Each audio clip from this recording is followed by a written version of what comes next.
Well, my friends, how are you doing? Welcome to PMP 2024 Live. It's always a pleasure to be with you, those of you who are on the journey to getting certified to being a PMP. And for those of you who are already certified, I'd like to say a massive congrats to you. Really excited to be able to meet with you once again. So don't be a stranger. Let me know where you're calling from or where you're listening to me from. And for those of you that may have any questions, now's a good time to begin putting the questions in. But the purpose for our meeting today is to once again realign your journey towards PMP exam success. Okay.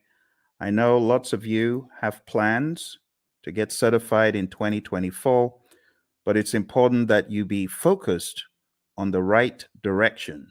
All right. Because this PMP exam, when you look at it, it's full of content. It has so much information in it.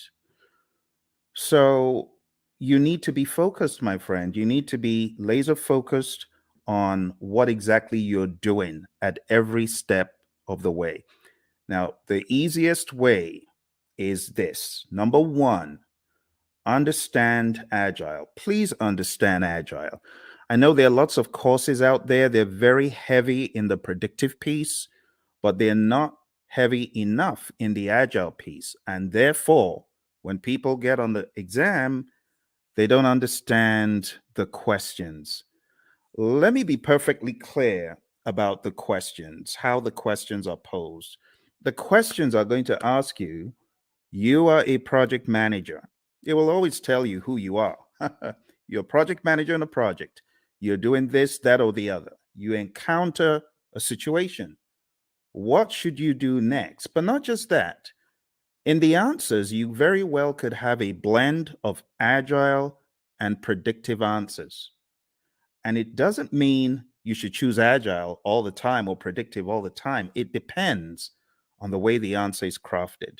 So my recommendation to you, number one,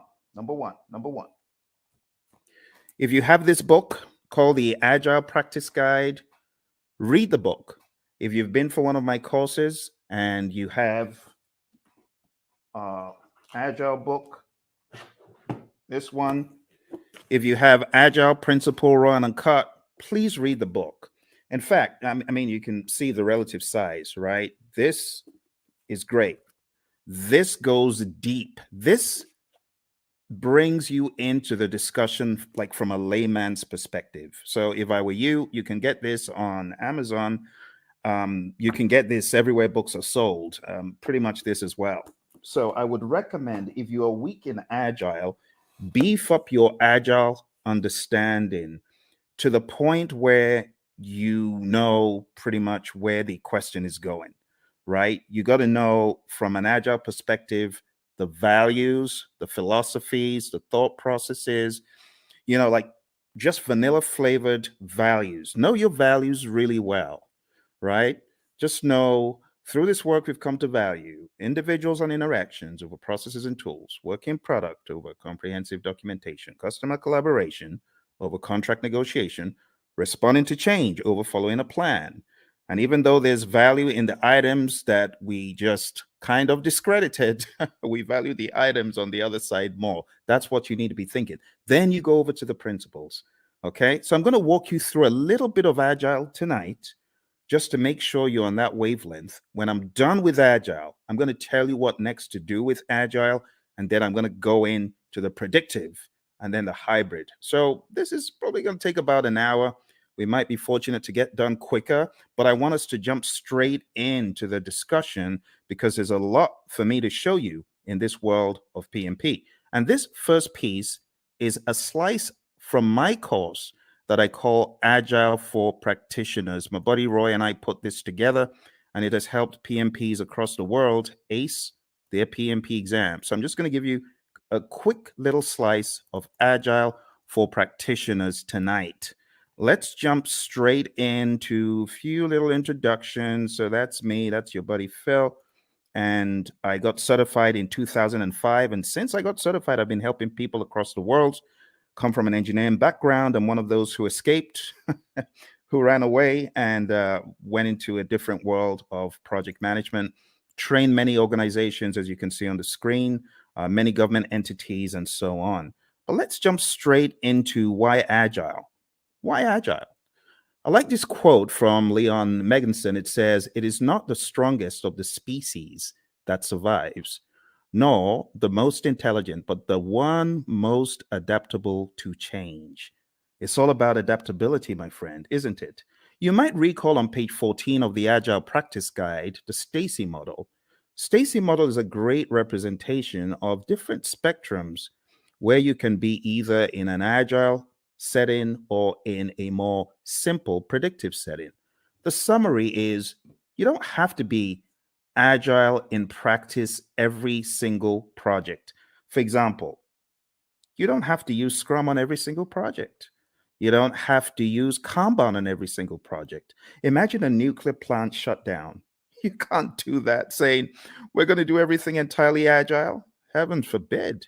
You got to be predictive in some instances. And that's why we have the simple zone where we are close to agreement in the requirements and close to certainty as far as the technicality. So we've already gotten that out of the way, right? There's that understanding. Now, taking it up a notch to help you with your philosophies, the idea is in the world of project management, which of these is most important every time? If I asked you to select three things, just three things that you feel are mega important every time, what would they be?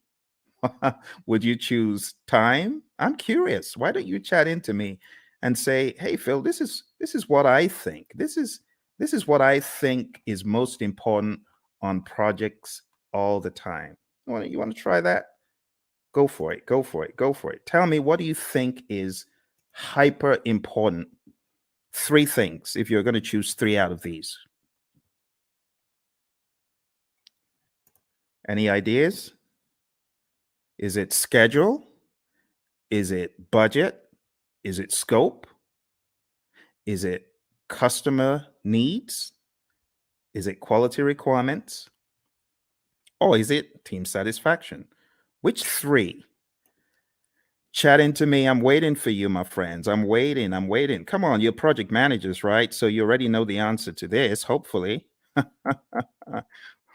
Which would you choose? Which would you choose?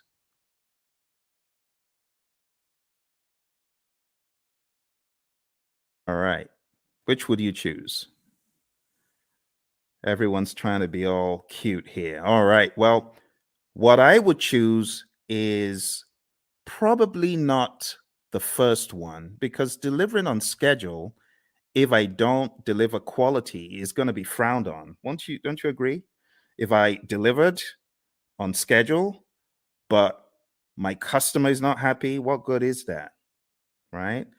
What about delivering on budget? You deliver on budget, but your customer is not happy. You got issues. You see where the train is going now?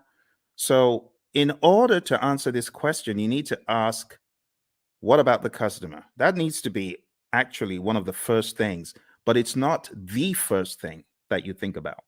You know, the very first thing you should think about? The very first thing you should think about is the restaurant analogy. Have you ever been to a restaurant and you made the mistake of being mean to the waiter and they're going back there and you're wondering, oh my goodness, I shouldn't have done that. Who knows what they're going to do to my food? Has that thought ever crossed your mind? Well, it's the same thing when it comes to the world of project management.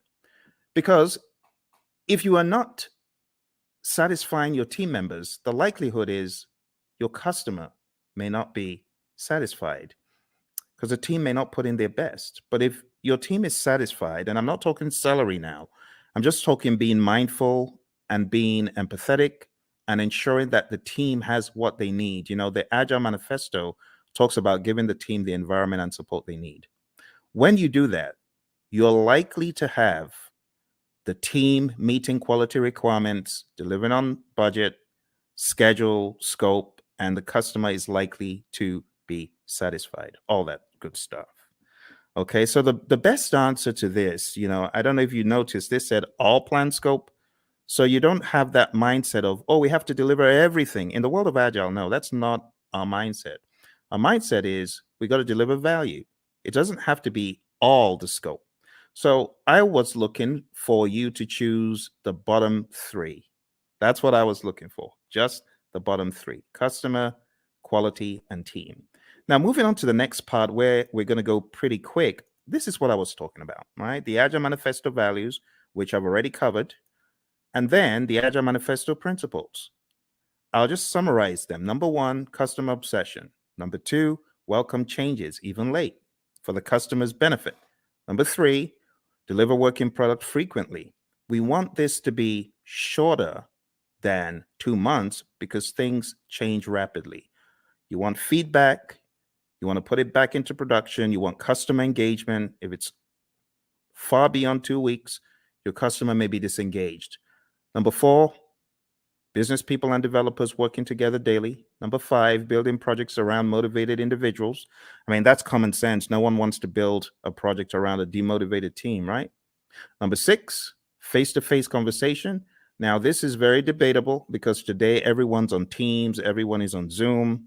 So, when it comes to efficient and effective, we got to be careful in 2024.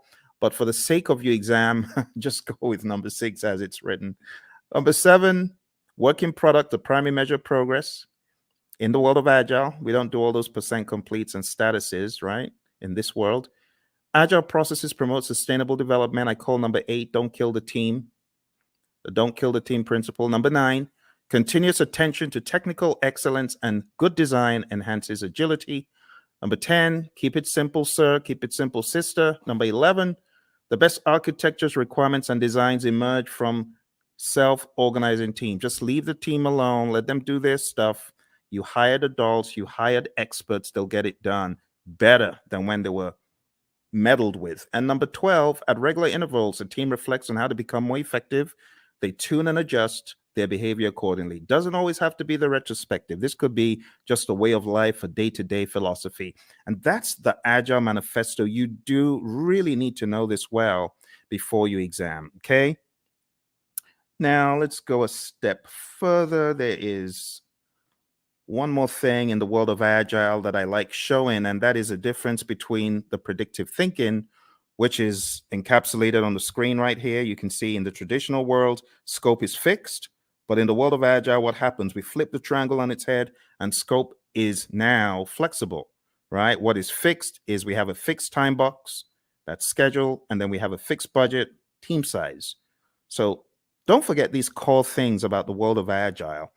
Finally, before we get out of Agile, I just want to remind you, because I know a lot of people fight this one. The most popular Agile framework is Scrum, okay? If you haven't read the Scrum Guide, you should. Go to scrumguides.org, download it, read it, right? Scrum is a lightweight, easy to understand model. It's based on 3 pillars of transparency, inspection, and adaptation. This is a sequence of activities. What happens? Number one, we have a product backlog, and it's a list of all the things our customers want. Then we have an event. It's called sprint planning. Sprint planning is where we meet to decide what we're going to get done in the sprint. As a result of that meeting, we get a sprint backlog. Once we get our sprint backlog, we then have our marching orders. We are already in the sprint, technically, once we start the sprint planning event. But the next event that happens is the daily scrum. The daily scrum is something that we do every 24 hours.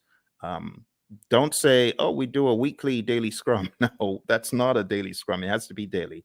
So the daily scrum is where the team meets. They meet as a sync up meeting. It is not a status meeting. Please don't choose that on the exam when they give you the trick question that says the daily scrum is a what? Don't choose status meeting. It's not a status meeting. It's a planning meeting. It's a sync up meeting. There's a difference. So it's not status. Don't think status. We could either answer the 3 questions, and with a mature team, you don't need to pass the mic around. They know what to talk about, right? But some teams prefer to not answer the 3 questions. They prefer to walk the board or just do some other configuration, right? Some very mature teams, they may not even walk the board or answer the 3 questions. But for the sake of your exam, understand that the 3 questions is pretty staple, and then walking the board. It's talked about in the Agile Practice Guide, okay? Then the sprint, how long is a sprint? 4 weeks or less in the world of Scrum. In the middle of the Scrum, a lot of teams these days, and I really want to call your attention to a very subtle fact regarding your exam. I'm going to have to go to that book again. And it's a good book, actually. It's not a bad book. It's the Agile Practice Guide. So let's go to the Agile Practice Guide, okay? So looking at the Agile Practice Guide, I want to point out to you that there are a number of things the PMI accentuates on page 50 forward.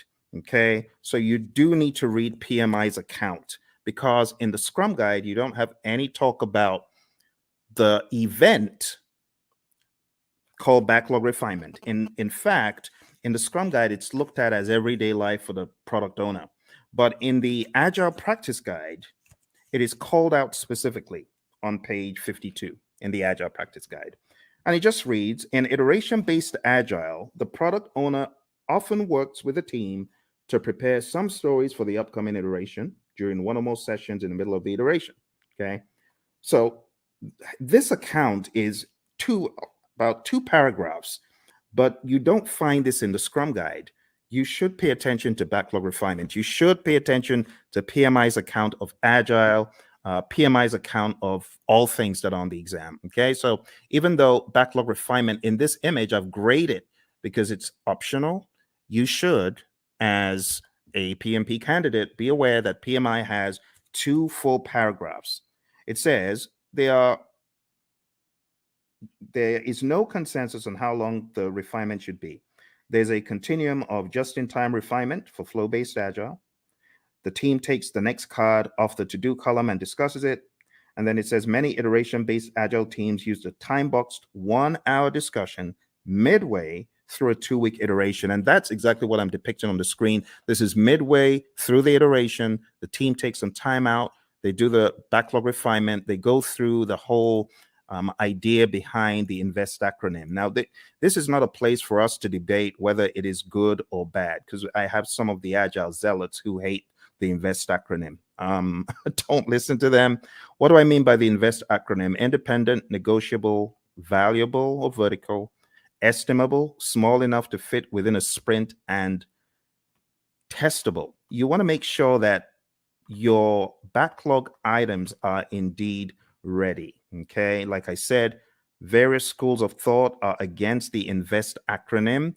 But when we talk about the refinement, when we talk about the definition of ready, it is important you understand and have some sort of guardrail framework to help you. So this helps achieve definition of ready. Okay. If the story fails to meet one of these criteria, the team may want to reword it or even consider a rewrite. So this is the INVEST acronym. When we say a story is ready, it means ready for us to work on. And in your backlog refinement sessions, you want to work on getting your stories to a definition of ready. Okay, it's just that simple. When you get certified, you can, join the debate about whether backlog refinement should be done with the INVEST acronym, whether definition of ready is good or bad. I'm not here for all that, right? But just know for your exam, it's in the Agile Practice Guide. All right, moving on. We have the sprint review event, and this is where the customer, could be the end user involved as well, the stakeholders. This is where there is a review of what was created, the increment, right? And just be aware that the sprint review event is not a gate before you can release value, right? You can release value all through the sprint. It doesn't have to be one time. And in fact, you could get to the end of a sprint and you may not have a featured enough item, so you may not actually release. That's why we call it a potentially shippable increment. Lastly, we have the sprint retrospective event. And in the sprint retrospective, you already know this, I'm sure. This is where the team reflects, they look at what they could have done differently, what went well, what didn't go so well. It could also be a great team bonding exercise, and it's generally closed off to the Scrum team. And when I say Scrum team, I'm talking about the product owner, the Scrum master, and the developers, okay? So feel free to put any questions in there if you've got any questions for me, because I know for some of you, we have already gone through an extensive 35-hour course. You already know a lot of this stuff, but you might have forgotten some of it. For your exam, you got to understand the roles really well. The product owner role, I highly advise you to dig into PMI's Agile Practice Guide and understand their perspective of what this role does. I also advise you to look into the Scrum Guide to get a better idea of the product owner's role. I call the product owner the Chief Value Officer.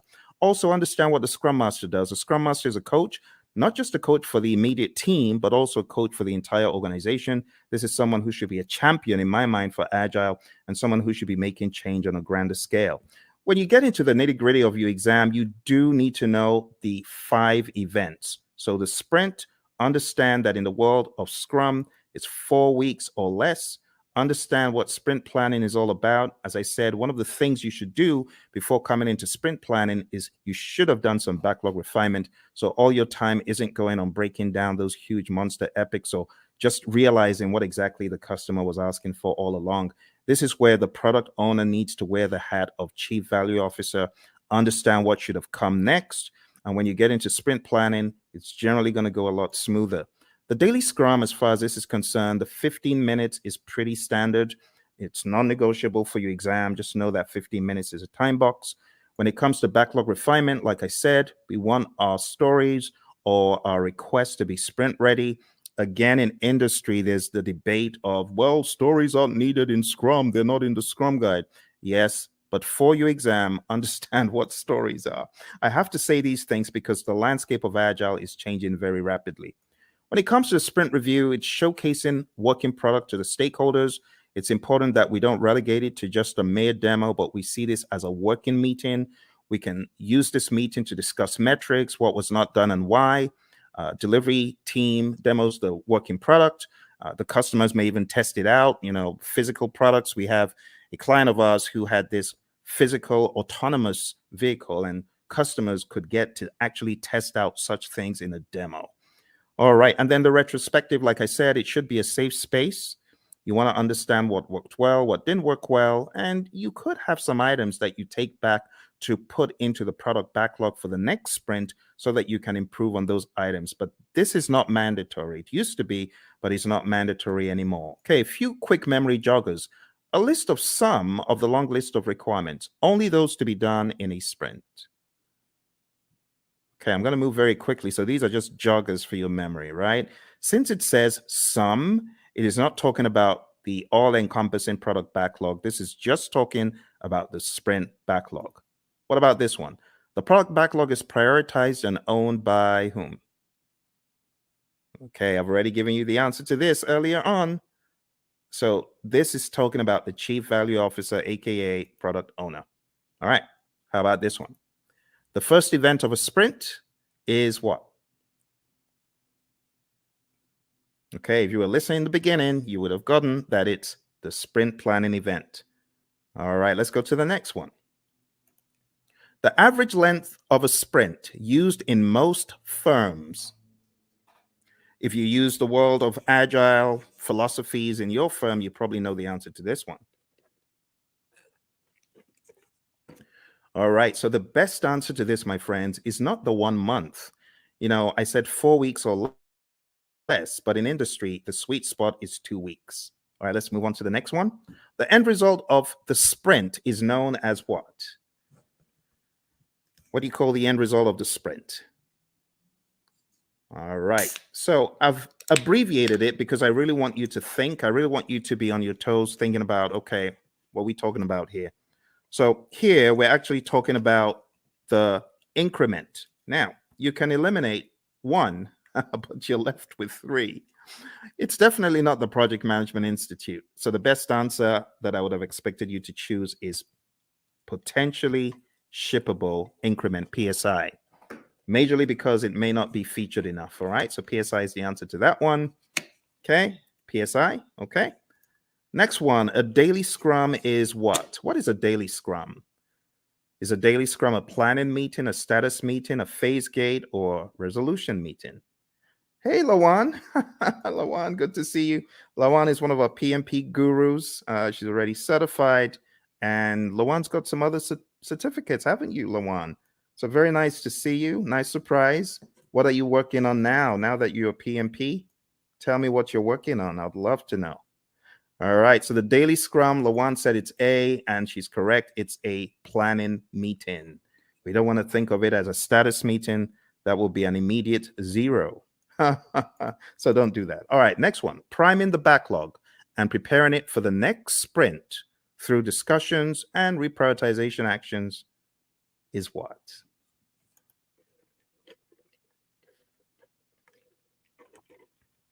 Awesome. Lawan is on it. She is on it. She hasn't forgotten it. Not missed a beat. Thank you, Lawan. The best answer to that is indeed what you chose. The answer is backlog refinement. And backlog refinement, we talk about it as being not mandatory as far as an event, but in the Agile Practice Guide, we see it there front and center. All right. The potentially shippable increment should be shown to the customer in a demonstration. This is known as what?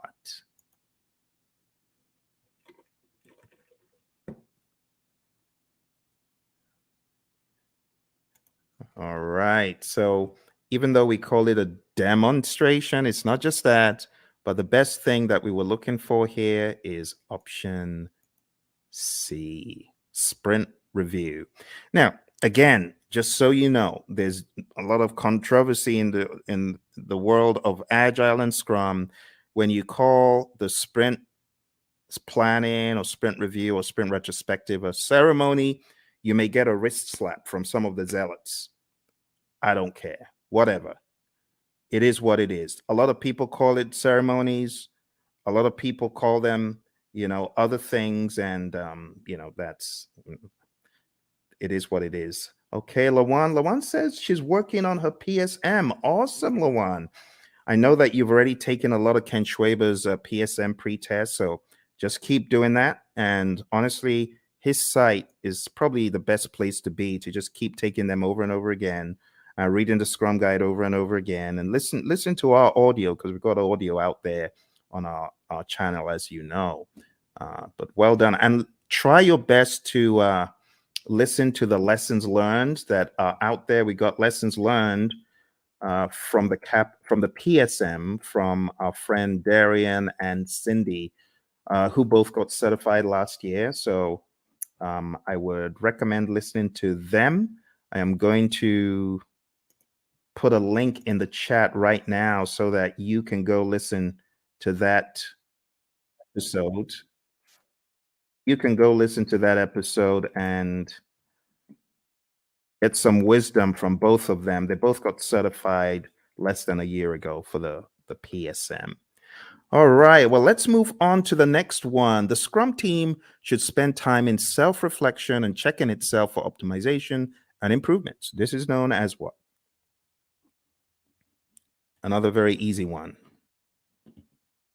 You're welcome, Lawan. All right, another very easy one, very easy. Obviously, you know what we're talking about here. We're talking about the retrospective. Brilliant. All right, another thing that you should be aware of is just the terminology when we go through the product backlog. We have different terminologies. We have the product itself. We have the epics, features, stories, and tasks. And I just use a silly little mnemonic. I just say Phil eats fries sometimes on Tuesdays. It's my mnemonic. You can use that to remember. And here's an example of how the backlog could be broken down, right? Epics, huge chunks of functionality. Features, a group uses stories together for release. It's a sensible way of releasing stuff, release like stories. And then we have tasks, which are not in the product backlog, by the way. At best, these would be in your sprint backlog, but you have a lot of mature teams who don't even put that level of stuff into their backlogs. So at the end of the day, you would have a breakdown that looks something like this, right? You would have the product broken down into epics. Here's an example of PBIs for a website, and I will zoom in so you can see the intricacies here. So it looks very much like a work breakdown structure, but don't get it twisted. It's not a work breakdown structure. This is a product, right? Product breakdown. It is not a work breakdown. Okay, so this is the general idea.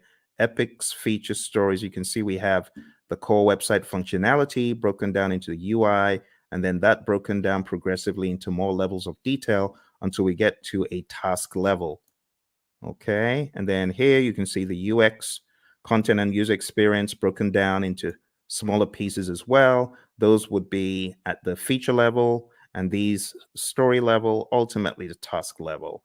And we don't want to make this a religious thing you do in the world of Agile. It's not.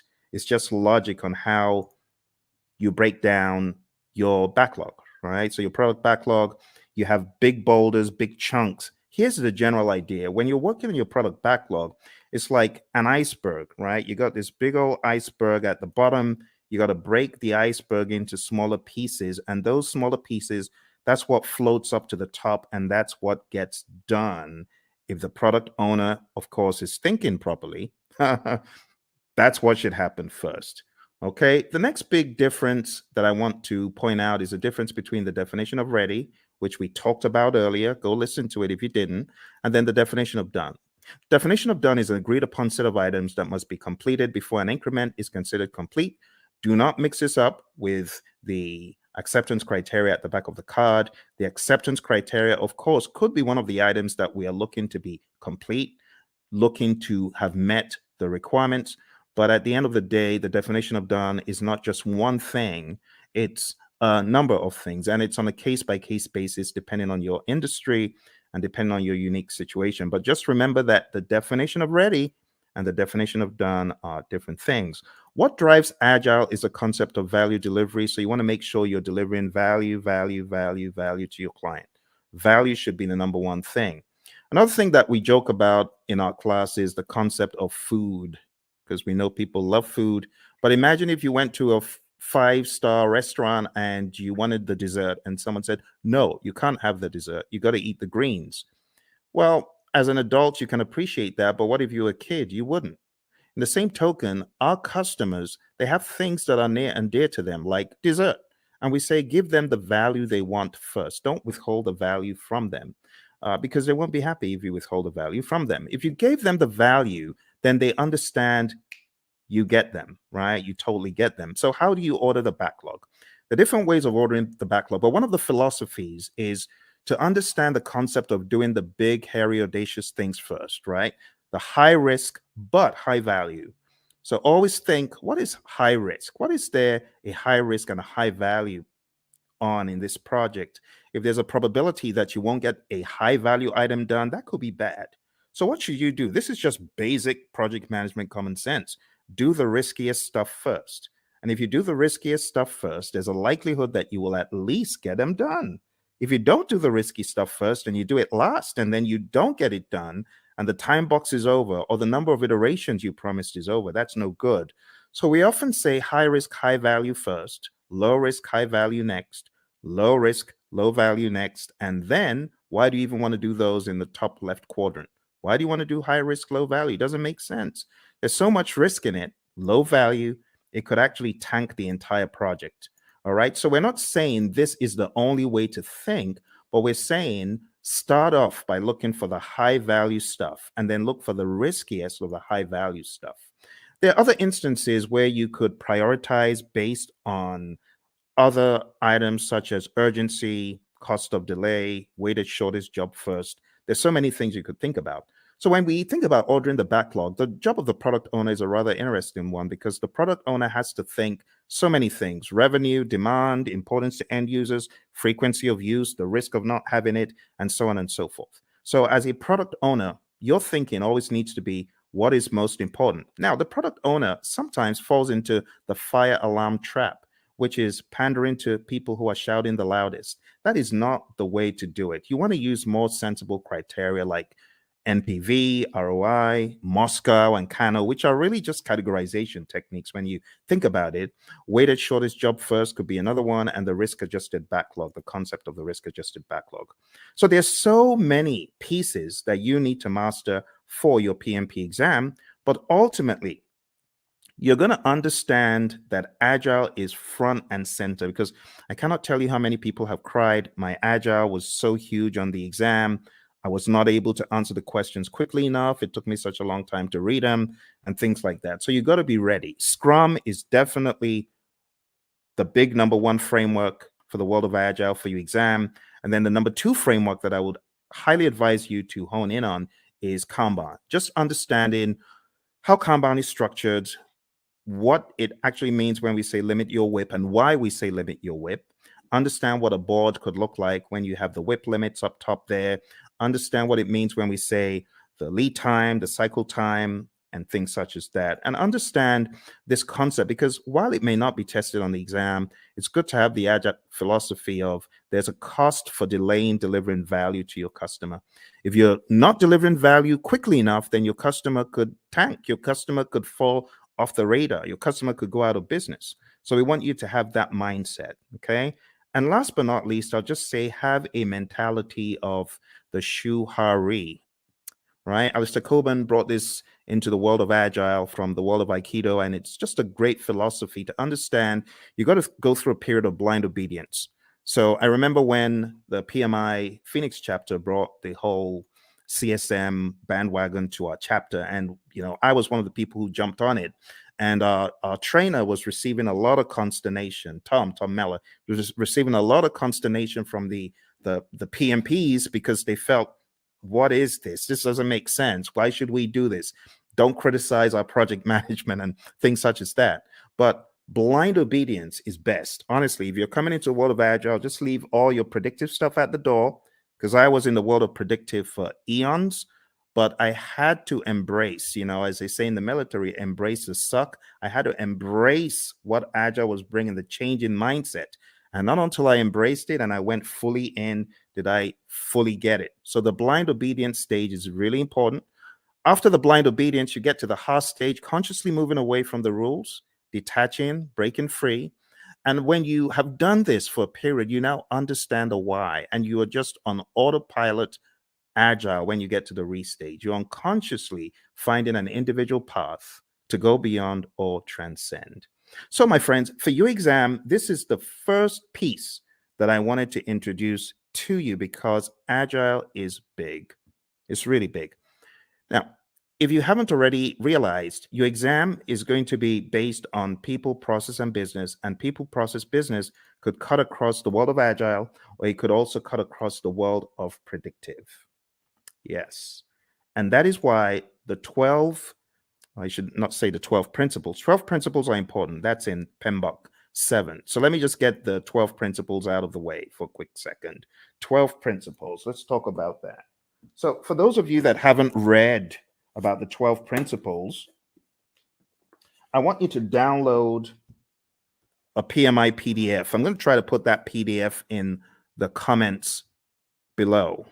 So PMI 12 principles. I'm going to share a very, very helpful PDF because it could help you. Like if your exam is tomorrow, you obviously aren't going to have time to read this book, even though it's not as big as the 6th edition, but it's still a significant effort. But maybe, just maybe you could go through the 12 principles in this PDF. So let me show you what is in this PDF. And this will be a very quick run through because the philosophies are quite important. Okay, so let me share this with you. The philosophies in the 12 principles. Let's go very quick. So you can see the 12 principles over here, right?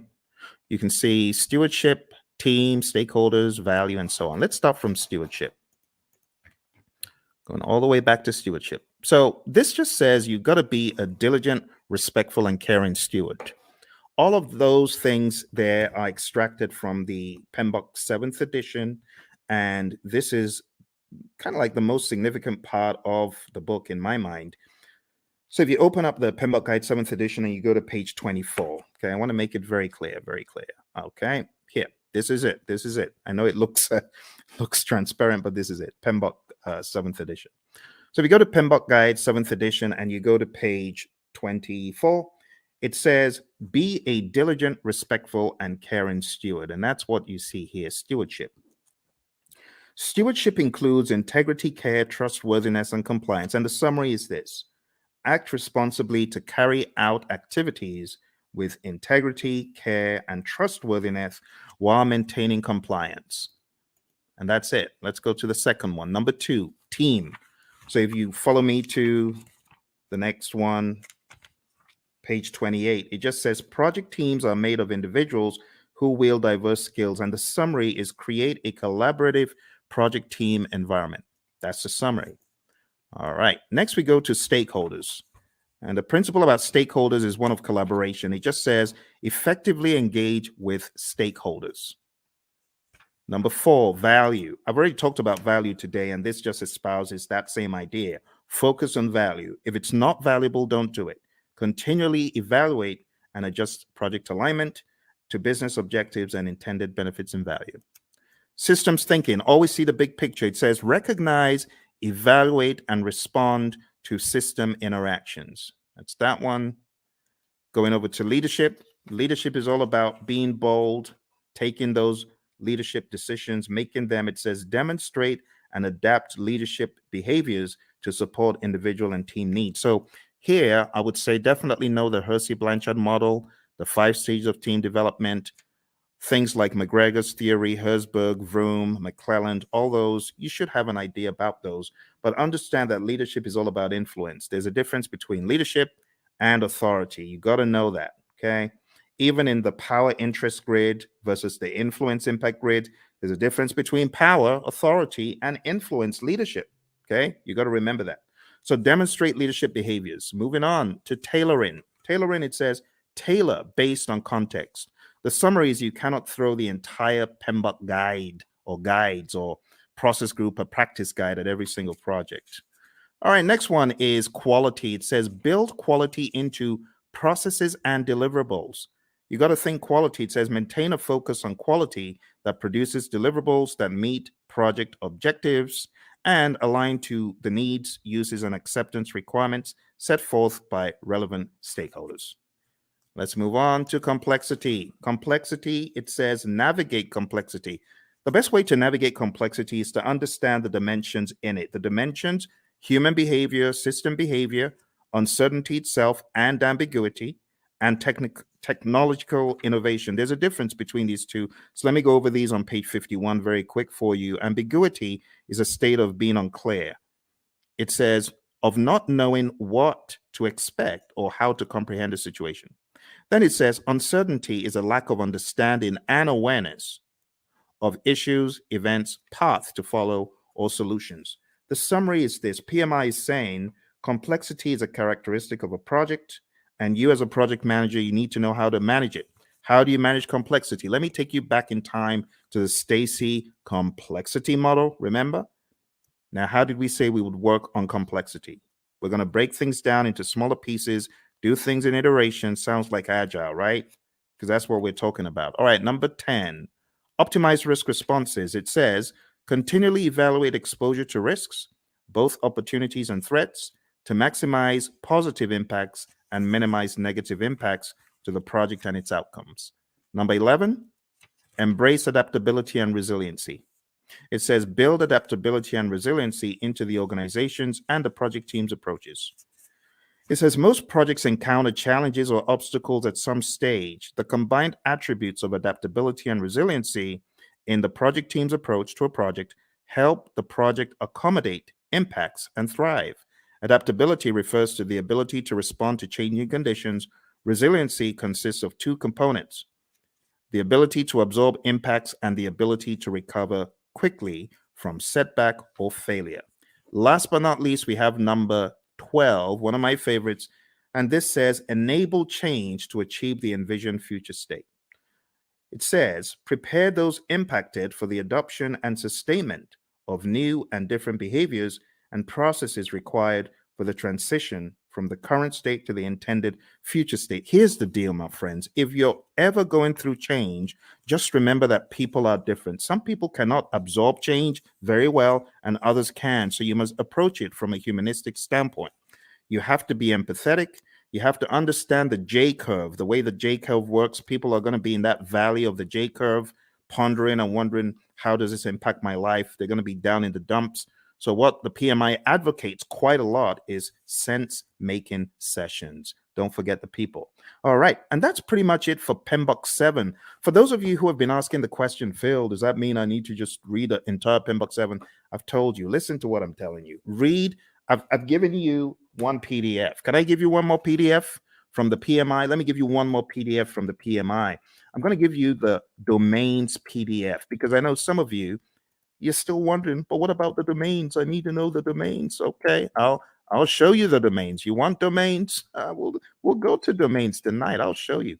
So here we go. Here are the domains. Okay, just to ensure that your curiosity is satisfied, there are 8 domains in the PMBOK Guide 7th edition. Now, stay with me because I know some of you are fixing to run away. Stay with me. Okay, I got to explain this. This is PMBOK 7. This is PMBOK 6. PMBOK 6 is a wildebeest. It's huge, right? It has 756 pages.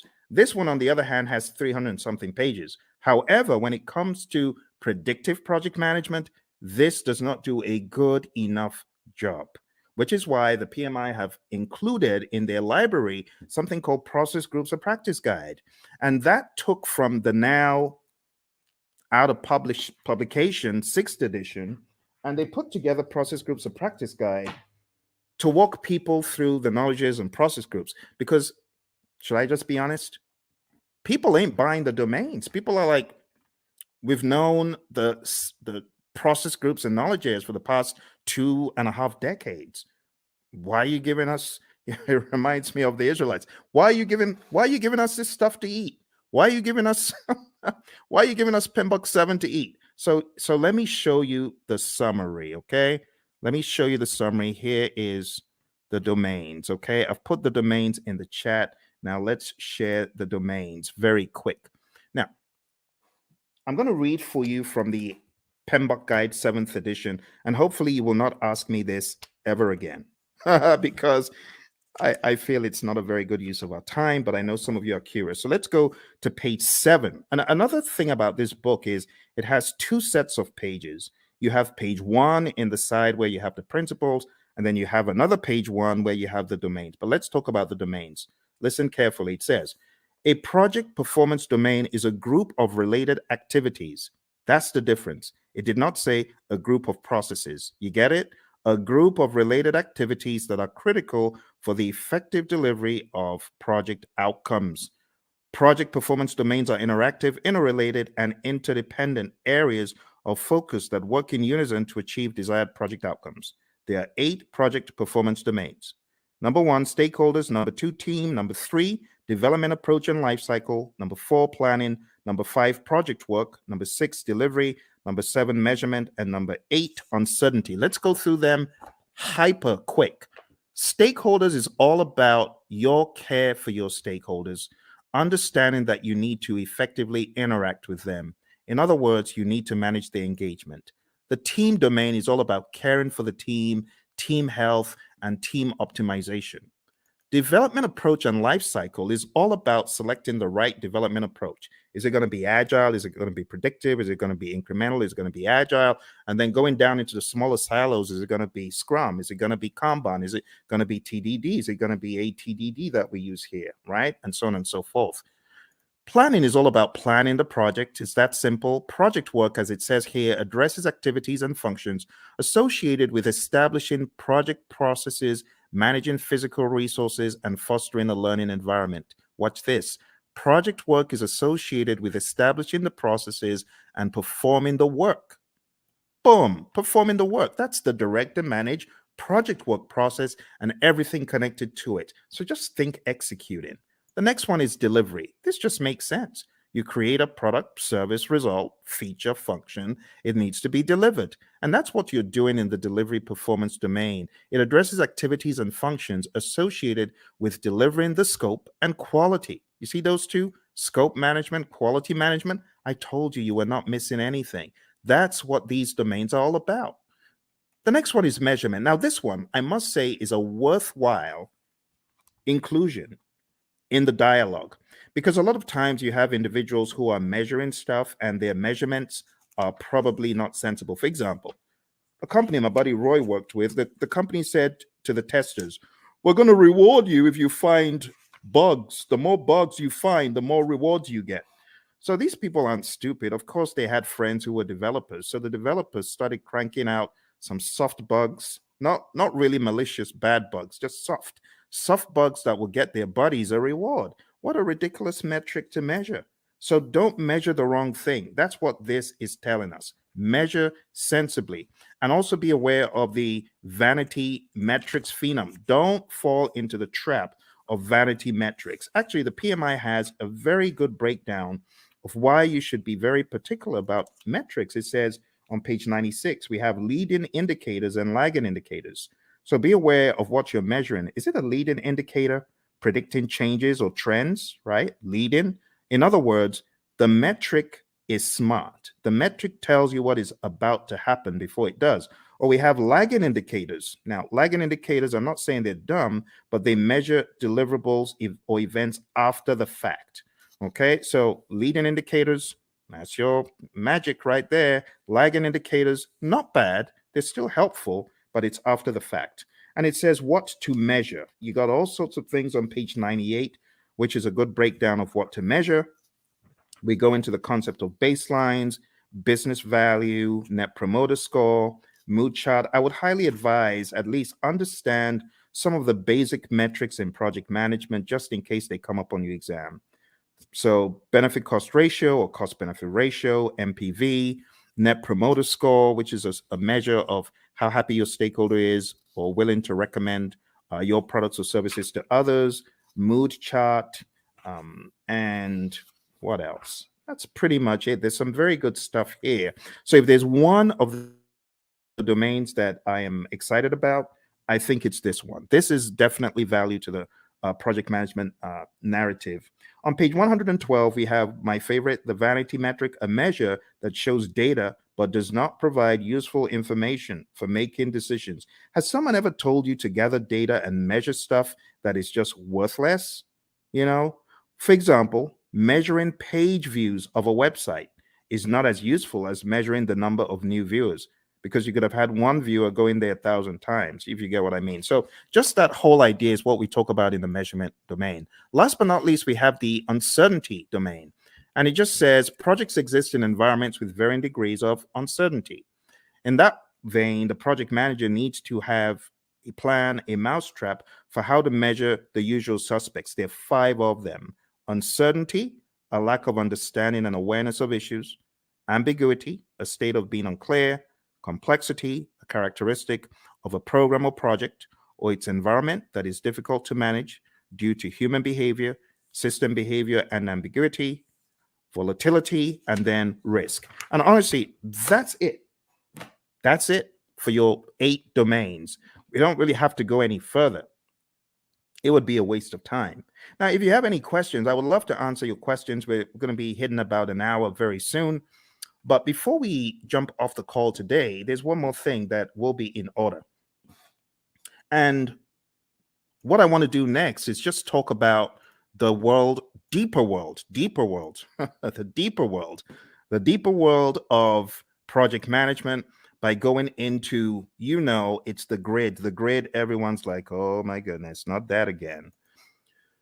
This grid is very important, my friends. It's important for your project management journey. I know a lot of people are not very keen on it, but trust me, you need this. You really need this. You really need this thing I'm about to show you. And it's the 5 process groups and the 10 knowledge areas. We have to go through it tonight. I couldn't let you escape without it. So I would like for you to get a pen and a paper. It's going to be a worthwhile experience. It's going to be good. Let's work on this together. And as I go through it, I want you to ask any questions. Okay, if you have any questions, now would be a great time to ask them. So in the world of project management, according to the PMI, way back in time, there are 5 process groups of project management, and they're just 5 buckets. I just call them buckets of things that need to be done in order for us to get project work done. And when I say project work, I'm talking more about the work that the project manager and the team are going to do to manage the project. You see, there's a difference between doing the work versus managing the project. You hear the PMI talk about a product life cycle. That's all about doing the work.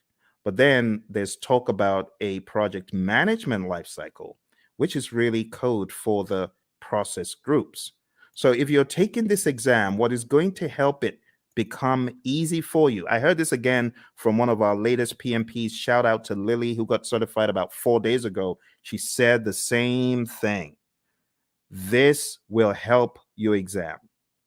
Highly recommend that you watch this over and over again and you work with me. I am going to be typing in all of the process names and I'm going to be explaining them to you. All right. So why don't we get started with the first area of knowledge? Because we got, I prefer extra money in cash at the top, or I prefer eating mangoes chilled. And then we've got, I saw 6 chipmunks quietly roasting coffee, reading poetry stories. Or I saw 6 Cubans quietly rolling cigars, really puffing smoke. You choose whatever one you want. As long as you remember the 10 areas of knowledge, I'm good. Moving into each one, we have the very first, which is integration. I'm going to be making them a bright yellow as I go through. Hopefully, I remember to be consistent with it. And in that way, you'll know which one we're on. Okay. So right now, we're going into integration. Let's make it a bright yellow. All right. So in integration, the very first thing that happens is the develop project charter process. And in Develop Project Charter, you are creating a document that authorizes the project. You, the project manager, could be working on this, but you don't necessarily have to, because if you've got a sponsor who is capable, they could create this by themselves. They don't need you to do it. But other times, they may ask you to do it. In fact, in a lot of companies, the project manager creates the charter, the sponsor signs off on it. So you have to understand that dynamic. All right. Next, going over to planning, the next thing you do in integration is you develop the project management plan. And this is where you put the big plan together, because there's a lot of stuff that actually happens under the process that we're not seeing yet. There's stuff that happens under integration, and all of that rolls up, technically speaking, into integration at the end. We'll talk about that progressively. Next, going into executing, we have the direct and manage project work process. This is where the work is being done and the major output is a deliverable. So think about it. Everything that you're doing in project management, whether you're making a chicken sandwich or whether you're working on software or code or whatever, you will have the time when you need to do the work. And direct and manage project work is where the project manager is helping by directing and managing what needs to be done. Okay. From direct to manage project work, in addition to deliverables, we get something called the issue log, and we also get work performance data, which is just like you as a project manager, you are observing what is happening on the project. You know, you're observing how many widgets have defects. You might be observing which employees are unable to come in for work. We call that work performance data. The other thing that happens here in executing and integration is manage project knowledge. Okay, and then moving over to monitoring and controlling, we have a process called monitor and control project work. And this is where we are creating reports. We call them work performance reports. And the reports help understand the status of the project and so on. And the other thing that happens here is called perform integrated change control. And this is where you are reviewing the change requests that come in. The change control board is also involved. So you would review the change request as it comes in. If the change request is not in formal writing, you are encouraged to put it in formal writing. And then you review it, you do an impact analysis, and then you send that information to the change control board, and they can review the change request and decide whether it's going to be done or not. And then in closing, we have the close project or phase process. Close project or phase. And this is where you close out either a phase in the project or the project as a whole. Now, what I want to do right now is just comb through them in a little bit more depth. All right. We get a project charter from here, develop project charter over here. From develop project management plan, we get our project management plan. From direct to manage project work, we get our deliverables. From manage project knowledge, this is where we do our lessons learned. We get a lessons learned register. From monitor and control project work, we get our work performance reports. From perform integrated change control, we get our approved change requests. Remember, we could also say the change log is technically an output from here. But remember, your exam is not based on all these inputs, outputs, and stuff. They just help you understand the flow. It is important for you to understand the flow, my friends. And then we have close project or phase. So closing out the project or a phase in the project. This is where we have a final product, service, or result transition as an output. We also have a final report as an output. Okay. Now, these are not just random words that I made up. These are indeed things in the PMBOK Guide 6th edition and things that are helpful for you to know as you traverse the landscape of project management as you prepare for your exam. Okay. All right. I hope that makes sense. Do send in any questions if you have questions. So that's the first knowledge area. Now, everything that happens under integration, you got to look at it like this. Look at it like this. All this stuff under rolls up. All the stuff under rolls up, technically speaking. Now here, I know we only have one process here, but technically speaking, what you have in identifying the stakeholders, you want to make sure the stakeholders buy into the charter. All the stuff you have here in planning is going to add up to your project management plan. All the stuff you do in executing is pretty much governed, talking about governance from an integrative standpoint.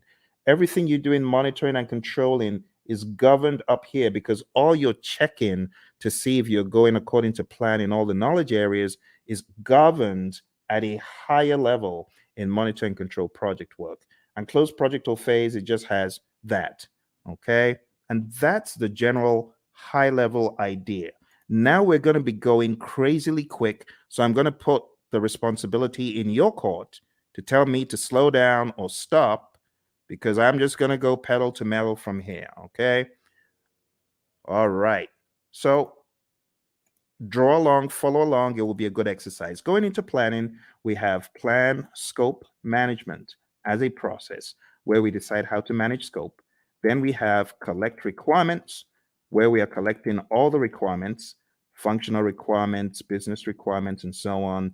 Then we have the define scope process, where we create the project scope statement, which has all the inclusions, exclusions, detailed deliverable description, and so on. Then we have create WBS, which is where we create the work breakdown structure. Then we jump across to the monitoring and controlling process group. And here we have two things. We have validate scope. This is where your customer checks the product, service, or result. And then we have control scope. And this is where you, as a great project manager, you're controlling the scope, making sure people aren't adding extras. Okay, good.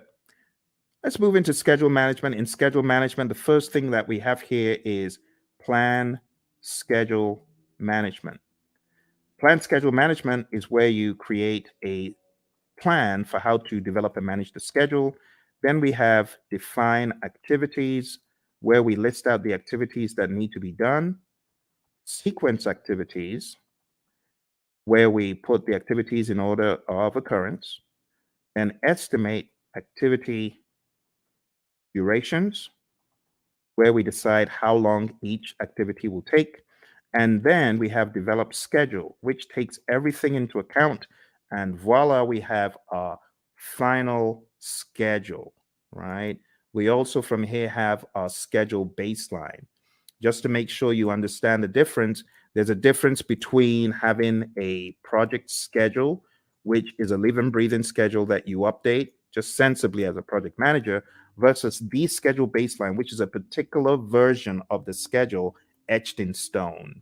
So there is a difference between the schedule baseline and the project schedule, and it helps to know that. Last but not least, on the other end of the spectrum, we have control schedule, and this is where we ensure that our schedule is going according to plan. Okay? Be sure to ask any questions. If you have questions, I will be moving a lot quicker from here. Going into scope, we have three things we do. Three things in planning and one in the monitoring and controlling section. Here we plan cost management, and that's where we plan how to manage cost. Then we estimate costs. We estimate the cost for each line item, each task. Then we have determine budget. And this is where we roll all the task costs to a final total amount. And then lastly, here we have control costs. And this is where earned value lives. Now, when I say where earned value lives, this is where we use the earned value metrics. The earned value metrics could help us see trends where we're likely to end up, or previous performance across schedule and cost and even scope. Just remember for your exam, you need to remember SPI, CPI, CV, and SV. You need to remember that they all start with EV. They all start with earned value, right? That's an easy way of remembering. If it's a variance, what do? You subtract. If it's an index, what do? You divide. So that's another quick tip. And then if it's schedule, then if it's schedule performance index, plan value is the other thing. If it's schedule variance, plan value is the other variable. If it's cost related, actual cost is the other variable for cost performance index and cost variance. Okay, so let's zoom into that for the sake of those who may have forgotten. The big thing for your exam is really knowing what does SPI mean if it's 0.4, or what does CPI mean if it's 0.4. Anything less than 1 is bad for the indices, right? Greater than 1 means you're doing better than projected. Anything less than 1 is bad. Equal to 0 means you're equal to 1, I beg your pardon, for the indices means you're right on target. For the variances, if it's 0, it means you're on target. So if you have a 0 variance, that's good. If you have a negative variance, that's bad. If it's greater than 0, like if you have even a $5 cost variance or schedule variance, that means you are actually better than planned. Okay, so those could help you in your recall for the exam. I'm going to put them over here. I'm going to make them a little bit smaller because they're not really a process. It's just something to remember. All right, let's go over to quality. So in quality, we have plan, quality management, and we have manage quality, where we are actually carrying out our quality audits, manage quality. And last but not least, we have control quality. And in control quality, this is where we are actually checking the product, service, or result. Okay. For those of you just coming, we're doing an end-to-end coverage. It's a very rapid means for you to catch up on the PMP. Once this live stream is over, it is likely you will not see the video because the video will be pulled down. You won't see this video once it's over. So if you know you're not able to stay, unfortunately, you will not see this video afterwards. All right, let's come out. Let's go back in. All right. There we have it. So we've got plan quality management, manage quality, and control quality. Moving on to the next thing we're talking about, we're going to talk about resources. Moving on to resources, we have 6 things here. We have plan resource management. We have estimate, activity, resources. And those two happen in planning. In executing, as far as resources concerned, we have acquire resources, we have develop team, and then we have manage team. And what are the differences? In develop team, this is where our team goes for team building, They get trained, they get educated in project affairs if they need to, or technical things. And then in managed team, this is where we give the team feedback. And last but not least, here we have control resources. All right. If there are any questions whatsoever about what you get out of the processes, please ask. I know I'm going pretty quick because I have so many videos about this stuff on the channel that I'm expecting that you might have maybe even already gone through some of those. Okay, let's go on to the next one. Next one is communications. And in the communications knowledge area, you're going to do three things. You're going to plan communications management. You are going to manage communications. In other words, you're going to communicate. This is where you're going to distribute information to people. This is where you could have reporting done in meetings. And last but not least, we have monitor communications. Okay. Again, I want to encourage you, if you haven't mastered this, this is important for your PMP exam. I know some people feel, oh, this is old stuff. Trust me when I tell you, I cannot count how many people I've heard from that this helped them put the big map together. So I really want to stress, if you haven't mastered this, please spend some time in doing so. Okay. All right. Let's make these a little bit smaller because we got a really big one coming up. We got risk. Risk is a significant beast. It's very, very big. So let's go on to risk. And risk starts off as usual with plan risk management. This is where we create a plan for how to manage risk. Then we identify the risks. Then we perform a qualitative risk analysis. Think about it like a high, medium, low, or on a scale, numbers that generally don't equate to the same thing from project to project, but they help us in the prioritization of the risks, as far as which risks are we going to go after, which ones are we going to leave alone, so on and so forth. All right, moving on. We have perform quantitative risk analysis. And this is where we analyze the risks from a numeric standpoint that is also dollar related or something quantitative like weeks. You could analyze from a schedule perspective, how many weeks, how many days, and that's an absolute. That is not qualitative. Or how much money is going to be the result of this risk as far as contingencies are concerned. This is where you're getting really into some hardcore amounts.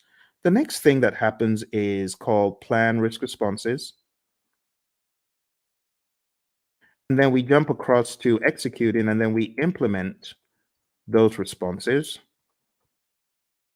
Okay, and last but not least, we have monitor risks. Now, when it comes to plan risk responses, again, I'll take some time out to talk about the A team, not Mr. T and the A team, but avoid, transfer, escalate, accept, and mitigate.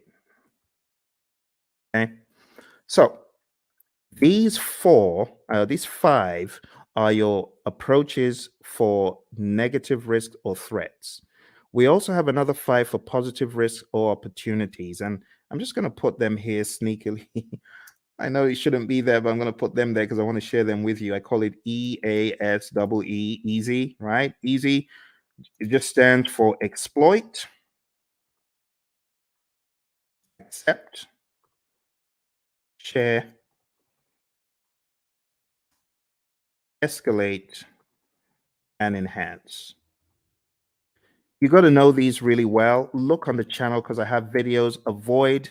Let me just blow this up a little bit so that you can see it a little clearer. Okay, let's blow that up. Okay, so avoid, and feel free to take screenshots. That's fine if you want to take screenshots, right? So avoid is avoiding the risk altogether, 100%. The risk doesn't happen or it doesn't impact at all. Transfer is transferring to a third party. Escalating is elevating the risk to either your boss because it's beyond your power or your authority, or you could escalate because it's affecting other parts of the organization.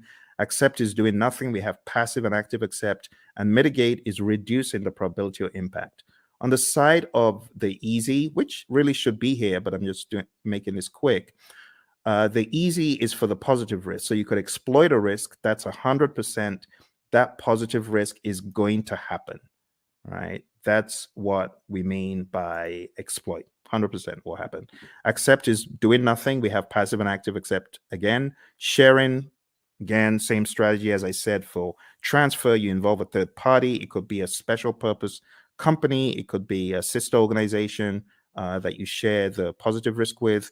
Escalate, again, escalating it to a higher power because it's beyond your project or because it's beyond your power. And then enhance is really just increasing the probability or the impact of the positive risk.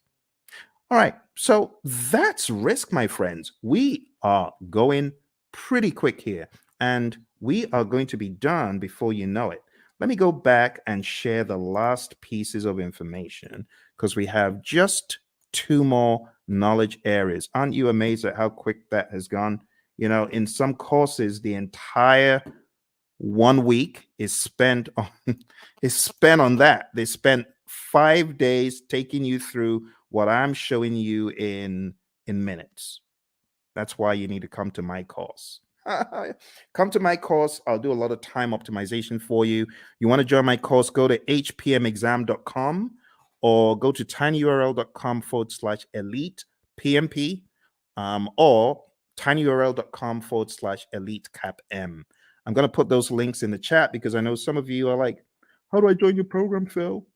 Well, you just need to go to Elite PMP.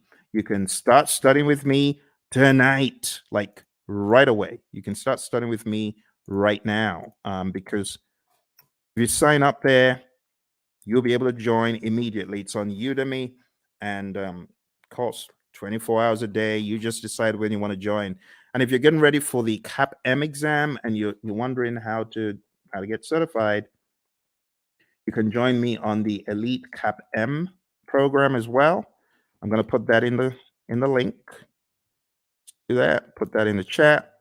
So go to Elite CAPM if you're keen on study with me for the CAPM exam, and then if you want to be on my full-blown training for project managers, not only to get them PMP certified, but also to elevate them to the next level after PMP. In other words, showing you how to succeed.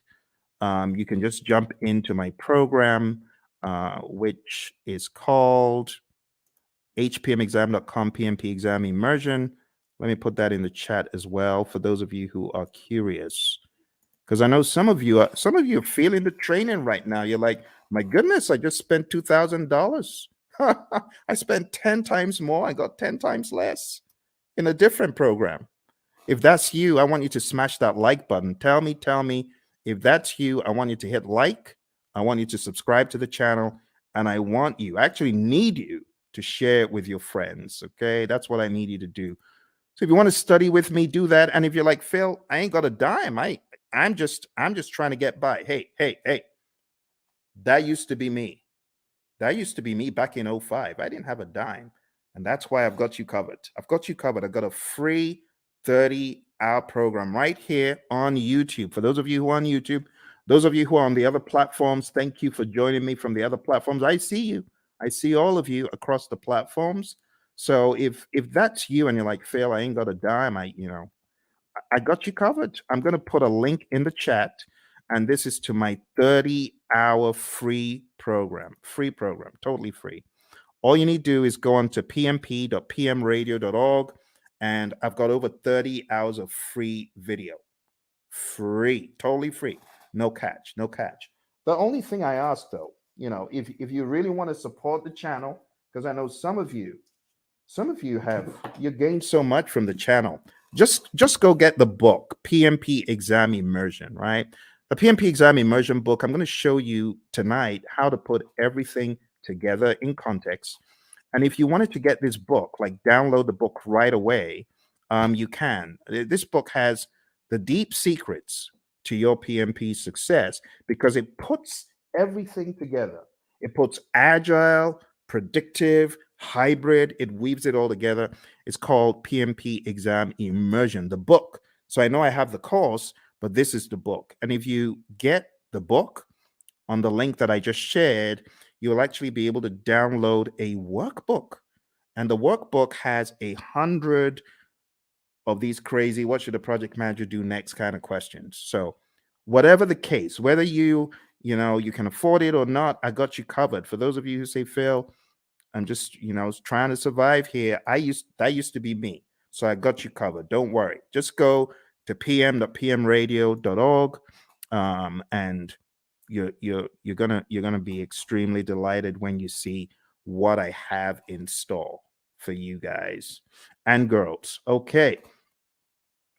So let's jump into the final piece of our journey today, which is going over the last two. I'm going to make the others very small, just so that everything can fit on the screen. Okay. Some of these processes, they occupy a lot of space. I might be able to make a few of them bigger, like quality is actually not that much. And if you haven't gone through this rites of passage, well, I'm glad you're going through it right now. This is a brilliant opportunity for you to see how the entire table comes together. All right, so procurement. What do we do in procurement? Number one, we plan procurement management. Plan procurement management is where we decide, are we going to buy or not? Are we going to make or are we going to buy? If you decide to buy, then we go through the procurement process, the philosophies, right? And we do the RFPs or the RFQs or the RFI, request for proposal RFP, request for quote RFQ, request for information RFI, IFN, invitation for negotiation. I'm talking so quick because I want to get done. I want to get done. It's a weekend. It's a weekend. You see, the labor of love, your buddy Phil is here for you to help you. Because once I hit the road again, it's going to be hard for me to do these. And I hit the road very shortly. All right, conduct procurements is where you take a look at all of the proposals that were sent in and you select one or two, you award a contract, and then control procurements. This is where you are checking to ensure that the vendor, the seller actually did what they promised. You want to make sure that they are delivering. You want to make sure that they are on time. You want to make sure, as one of my students said, hey, my client just showed up and we do interior for airplanes and they just showed up to do an audit. That's control procurement. You want to make sure that the seller is really upholding the quality. And the funny thing is they weren't, because, some of these folks, they bring in, they want to show off to their friend, like, oh, you need to take a look at this aircraft that we're refurbishing. So unfortunately, on that day, one of them brought his buddies into to the workplace. Bad move because the customer showed up. All right, let's finish this off. All right, last but not least, we have stakeholder. So over here, we have identify stakeholders. This is the only one that you have in the initiating process group. And then we have plan stakeholder engagement. And then we have, after you've planned how to engage a stakeholder, then we have manage stakeholder engagement. This is where you're actually engaging your stakeholder, speaking with them, communicating with them, working with them. And last but not least, we have monitor stakeholder engagement. Okay. And my friends, that's it. I just showed you. Please give me a round of applause. Give me a round of applause, please, please, please. I think I deserve it because I've done what a lot of instructors won't do. I took you through the entire Agile curriculum. I've taken you through PMBOK 7, principles, domains, and boom, now I took you through PMBOK 6.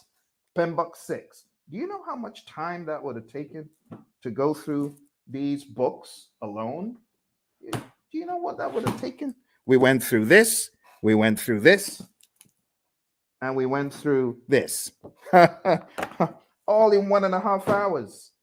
Please give me a round of applause. I need some likes. Like, please, please help me, help me. I know some people think, why is he asking for likes? I need your likes. I can't do this alone. I'm trying to help the world get PMP certified. You need to remember where I'm coming from. On my PMP exam, question 20, do you know what the time was? Question 20? I was 1 hour in to my exam on question 20. Think about it. If this exam has 180 questions and this guy's only done 20, how many hours does he need to finish the exam? The wise people would say 8 more hours. You're correct. It was a disaster. I had only gotten to question 20, 1 hour in. And this is a very good example of how not to take the exam. Don't take the exam saying, oh, I've got to answer this. I'm going to use all the time I can to answer this one question. No, don't do that. Don't do that. I was spending 3 minutes a question. How foolish. Instead of me to go with my gut and just keep mowing them down, just keep going. Even if you feel they're not right, you don't have the luxury of time. I've had a lot of students who say, Phil, I was shocked. I ran out of time.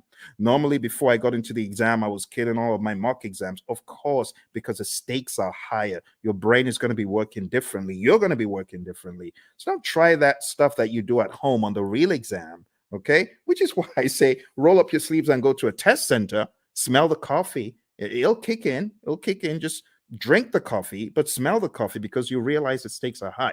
Long story short, after 1 hour, I started writing my eulogy of the PM slain in the Battle of PMP. The PMP who tried his best, the PMP aspirant, the PMP wannabe who tried his best. Phil tried his best, but alas, he was slain at the Battle of PMP. Why was he slain? He didn't have his weaponry right? So I was crafting my eulogy until a conspiracy theorist gremlin pounced on my shoulder. And I'm grateful for that conspiracy theorist gremlin. And the gremlin said, the PMI is looking at you from behind the scenes, and they can see that you got all the questions wrong, and they're giving you more of those questions. You got risk wrong, and they're giving you more risk. You got schedule wrong, they're giving you more. Why don't you go to the back of the exam? It was a crazy thought, but this is what got me out of the exam alive. I jumped all the way to the back of the exam. Back in those days, you could move backwards and forwards between all the questions. And back in my day, there were actually 200 questions. So I went all the way to the back and I started doing the questions from the back, from the back, from the back. Truth be told, hey, use this. Use this as the fire escape.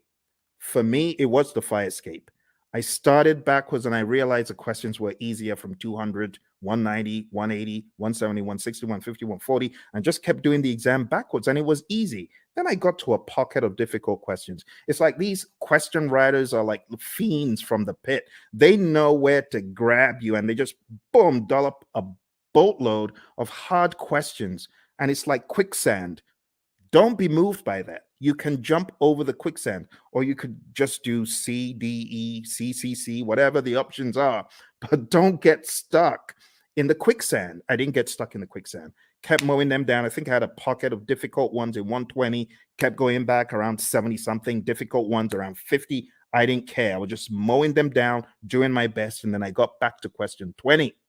And guess what the time was? 3:55. Pretty much I had 5 minutes left. And the question is, am I going to start changing stuff or am I just going to end the exam? Took a deep breath. Boom, end the exam. And then the screen goes blank. You've been selected for a survey. We would like to find out, did you enjoy your exam experience? Was it clean? Did you like the staff members? Oh my goodness. Now I have to go all the way through this ridiculous survey saying, I liked it, I didn't like it. But remember, the conspiracy theorist gremlin is saying, fail, you got to say you like it, because if you said you don't, you're going to fail. So what did I do? Yes, I liked it. It was good. It was clean, even though it was dingy and dim lit. Everything was good. It was good. It was good. It was good. Then press the end button and the screen goes blank for like an eternity. Congrats. You've passed the exam. Talk about being chased by, you watch those TikTok videos of crazy bear out of somewhere in Colorado, those bears.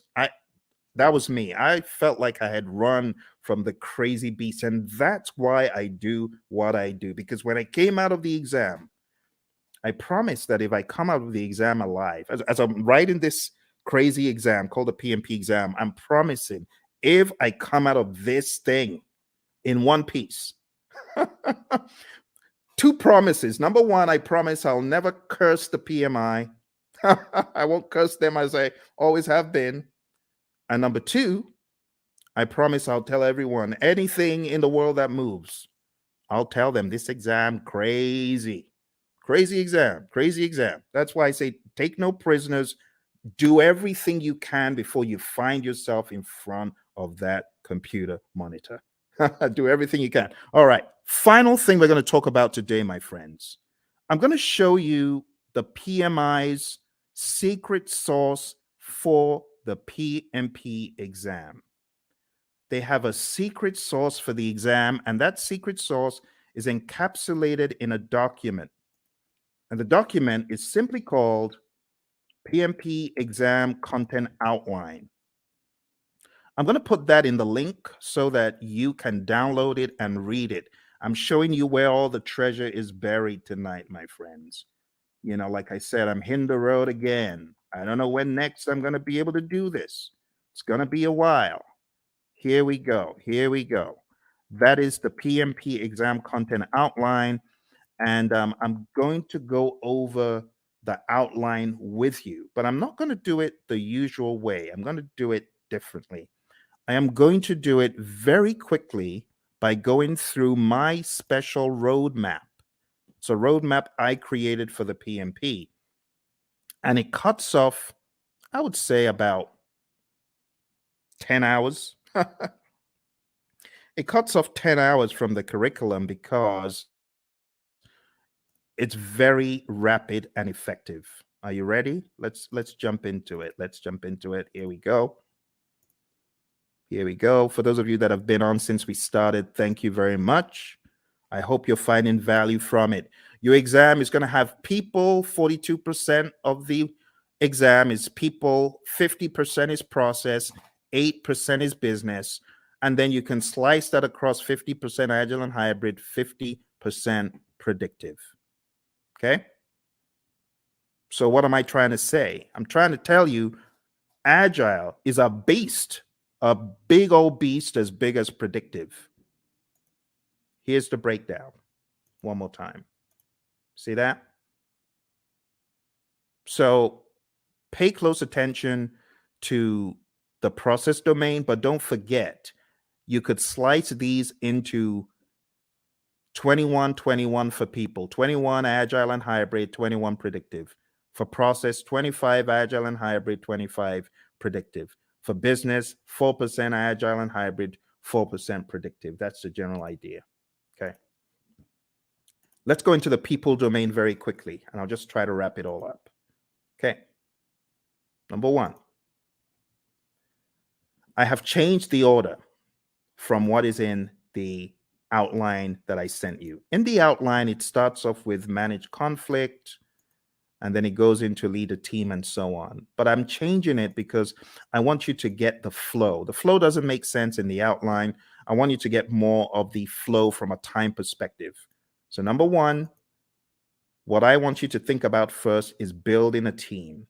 You build a team, and then you begin to define the team ground rules, do's and don'ts, and acceptable behavior. And then you begin to lead a team. You know, my mentor, John Maxwell, he says a true measure of leadership is influence, nothing more, nothing less. You're going to lead the team to success. You're going to help the team understand what to do on the project. Leadership is all about example as well. The Hersey-Blanchard model is also a very good one to talk about here. If you haven't heard about the Hersey-Blanchard model, this is it. The thesis of the Hersey-Blanchard model is you need to be a situational leader. You can either be in a directing mode, depending on the individual. This is where you give low support and more direction, or in a coaching role, or in a supporting role, giving more support than direction, and in a delegating role where you just know the keys to the kingdom are safe with this dude, this girl, because they've proven themselves time and time again. But you don't always stay in one quadrant. You move around depending on the individual and the circumstance. With someone, you could have a delegating approach, but if you change the environment, you may need to have a more directing approach with that same individual. And that's the general idea. The other thing that you really need to know for your exam is the 5 stages of team development: the forming, storming, norming, performing, and adjourning. This will help you on the questions. There's also subtle lingo used. So when it comes to forming, the team members are independent. When it comes to performing, the team members are interdependent. So you got to understand PMI's lingo when it comes to these. I would say it's worth checking how they discuss the 5 stages of team development, or Tuckman's ladder, Bruce Tuckman's ladder. Also, as part of your journey, know the 10 tenets of servant leadership: listening, empathy, healing, awareness, persuasion, conceptualization, foresight, stewardship, commitment to growth of people, and building community. You already know the PMI isn't going to do this in parrot fashion, but you do need to be very comfortable with the narrative. Also, for the people domain, you need to understand the Thomas Kilmann conflict mode instrument. There's no image of this in the PMBOK guides, any publications from PMI, but you need to realize that you could be somewhere in the middle as far as your approach to conflict, or you could be very forceful to get your way, or you could be in a collaborate or problem solve mode, which means you're assertive about your needs and the other person's needs.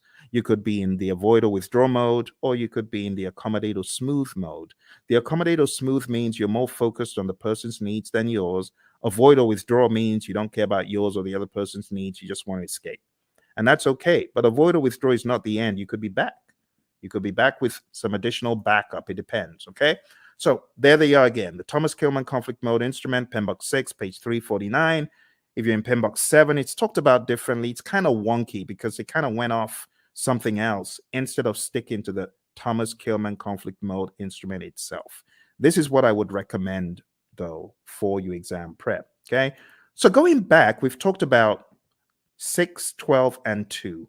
The other things you need to know for your exam: definitely understand how you as a leader should build shared understanding. Then we go to task 5, ensuring team members and stakeholders are adequately trained, which is a no-brainer. Number 13, mentoring relevant stakeholders. Whether you're the scrum master or the project manager, you should mentor. Empower team members and stakeholders. Manage conflict. This is where the whole conflict dialogue now comes in. Number 11, engage and support virtual teams. Understand the concept of the fishbowl window. Number 9, collaborating with stakeholders. Number 7, addressing and removing impediments, obstacles, and blockers. Number 3, supporting team performance through the application of emotional intelligence. Number 14, I beg your pardon, promoting team performance through the application of EI. And number 8, negotiating project agreements. Now, 3 and 14 are very close. Supporting team performance and promoting team performance, they're very similar. Supporting the team means you're there for them, you big them up in a meeting, you don't throw them under the bus. Promoting team performance through the application of EI is different. This means you are emotionally intelligent. Emotional intelligence means you're able to control your emotions, bridle your emotions, and you're also able to influence the emotions of others. And that's the people domain very succinctly. Okay. As easy as ABC. But don't forget, in the document I sent you, every one of these is broken down into smaller enablers. I would recommend going through the PDF that I put in the chat. That will help get you to excellence in this. Okay? Let's move on to the process domain. Before we get to the process domain, I really want to accentuate a couple of tools. Okay? The stakeholder power interest grid is big. Make sure you understand that before your exam. You could have the power interest grid, the influence impact grid, and other allotropes of it. And understand the planned stakeholder engagement process. This is where we have our stakeholder engagement assessment matrix. I call it the SEAM. This is where you have your current state of the stakeholder, and that is your desired state. They're currently unaware. You want them to be supportive. The question for your team then becomes, how do I get Bob from an unaware stakeholder to supportive? What are the actions that we need, right? And those are the actions that you got to discuss. So this is a great conversation piece for the real world as well, okay? In the task of collaborating with stakeholders, in which process do you build trust and gain support from stakeholders? What do you think? A, B, C, or D? All right. I'll go quick. So the answer to this, my friends, is where you are communicating with the stakeholders and working with them. And therefore, the best answer is manage stakeholder engagement. You won't get questions like that on the exam because those are very prescriptive to process name, but still you could get the process names expanded upon and camouflaged. So you do need to know what you're doing in each process. Here's another one. On your agile project, when facilitating a meeting with stakeholders, it is critical to do what? Is it hold the meeting in person? Is it develop and distribute an agenda prior to the meeting? Is it bring snacks? Or is it use technology to record the meeting so you can reference as needed? What do you think? Which one is more agile than the others? Which one makes sense? Okay, so which one is critical? In which one would the meeting sink if you didn't do it? Think about it. It's like a trick question. But you're not required to hold meetings in person in the world of Agile. You don't have to bring snacks and you don't have to record, but it would make sense. For example, if you're holding a retrospective, it would make sense for you to have an agenda and for you to share that. Okay. So this is an example of how, oh, looks a little bit difficult. Am I in the world of predictive? Or mine, it sounds a little bit predictive in the answers, but it says agile. So you got to be ready to face things like that. All right, let's move into the next domain, which is process. Okay. As usual, we have our roadmap, and these are the things we've just talked about. So I'll be very quick. Number one is actually task 13. So this is where you determine the appropriate methodology, the methods, the practices. Are we going to be agile, predictive, or something else? Then you got to establish a project governance structure for rules and regulations and how things work. And then number 9 is pretty much integration. You got to integrate project planning activities. Number 17 is plan and manage project or phase closure, pretty much close project or phase, which we've already looked at today. Number 8, plan and manage scope. Number 6, plan and manage schedule. Number 5, plan and manage budget and resources. So at a high level, number 8 is really scope management that we looked at. Number 6 is schedule management. And number 5 is budget and resources. I'm sorry, it's a little bit obscured because of the color on the screen. Number 7, plan and manage quality of products or deliverables. That's quality as a knowledge area. And all of these also double in the world of agile. Don't forget. Number 3, assess and manage risks. We've taken a look at that. Number 12, procurement management, pretty much. Number 1, execute the project. Now we can execute the project. After you've done all that planning, now you execute with urgency to deliver business value. Number 16, ensure knowledge transfer for project continuity. Make sure that you're transferring the knowledge, because if that person leaves, what's going to happen? That needs to be your question. All right, manage project issues, have an issue log. Make sure you chase those impediments as vehemently as possible before they eat you alive. So we talk about impediments, obstacles, and blockers. So the question is, what is the difference between an impediment, an obstacle, or a blocker? And the answer is an impediment slows you down. An obstacle is in the way. Now you can go around it, you can go over it, but when it comes to a blocker, you're stuck in your tracks. You're stopped. That's really bad. They're all bad, but blockers are the worst because they just stop you in your tracks. You can't move. When we talk about managing project issues in the world of predictive, all of those things are in your issue log. You got to go after them. Manage project changes just means manage changes using your change management plan. Your configuration management plan must also be considered. This is manage project artifacts. 3 artifacts in Agile. Who remembers?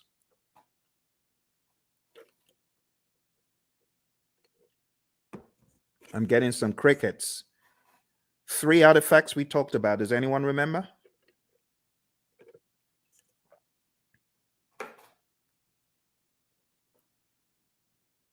Hello? Everyone's quiet.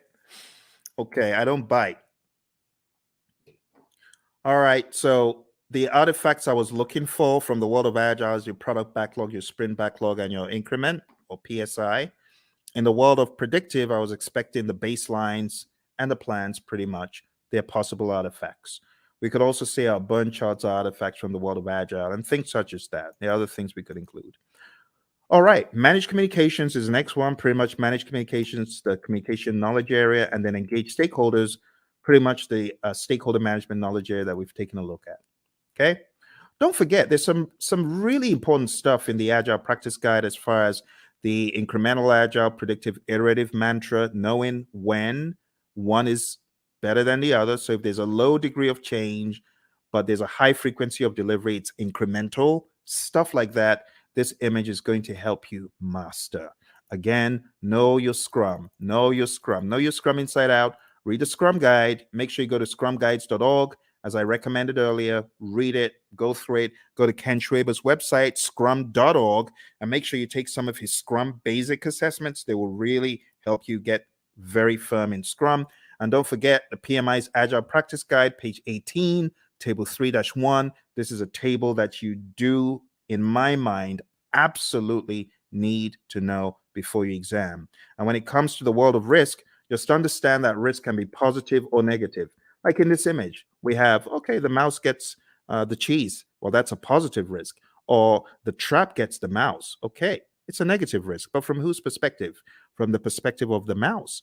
But what if we're talking about the homeowner? From the homeowner's perspective, what if the mouse gets the cheese? That's negative. So you always have to put on your perspective hat. Speaking of hat, the mouse is wearing a hat. So what strategy has the mouse adopted from this? Well, the answer would be mitigate. The mouse is trying to mitigate. Okay. Let's move on to the final domain. The final domain in this narrative, my friends, is a business domain. And in the business domain, we have 4 tasks. Number 1, plan and manage project compliance. Make sure that you are complying. Do not comply, because not complying could be bad. We're going to hear from our buddy Roy very quickly here. He's going to share an agile perspective of compliance. Let's hear what Roy has to say. So Roy, is this a good word in agile space? Well, maybe it's a necessary word. We certainly don't like it, but it is functionally correct. It is technically the correct word to use. But we do want to make sure that we're aware of what compliance regulations are in place, so that we don't get ourselves in trouble.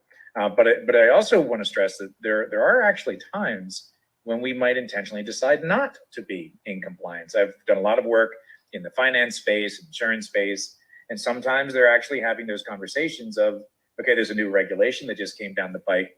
Is it cheaper for us, for at least for right now, to go do that and go make sure that we are compliant, or should we just pay the fees for a period of time and do that work later?